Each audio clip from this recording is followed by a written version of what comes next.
1200. Vocês estão de frente de uma pessoa como vocês, de um ex-engraxate de sapato, do ex-catador de lixo, do ex-sapateiro, que com muito esforço estudou e profissionalizou, ocupou por vários anos a direção de uma grande empresa, vice-presidente da Federação das Indústrias e que hoje preside no cargo público. O nosso propósito é, diante da importância que nós tivemos dentro da nossa vida, a profissionalização do jovem, o trabalho,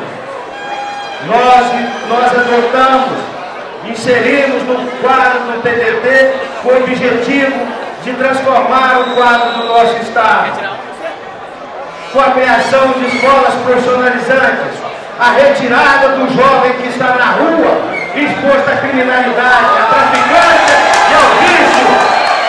O jovem, e aqui eu quero parabenizar a juventude socialista do PDT, é a nossa esperança e a cara de força. Quero, acima de tudo, agradecer o apoio que eu tenho recebido do povo do Norte de Minas e do Vale do Jequitinhonha.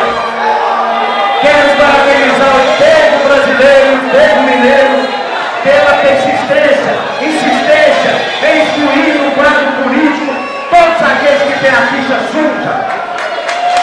Aplaudamos e congratulamos com aqueles que apoiaram e trabalharam para que fosse aprovada a lei que exclui da política brasileira o ficha suja.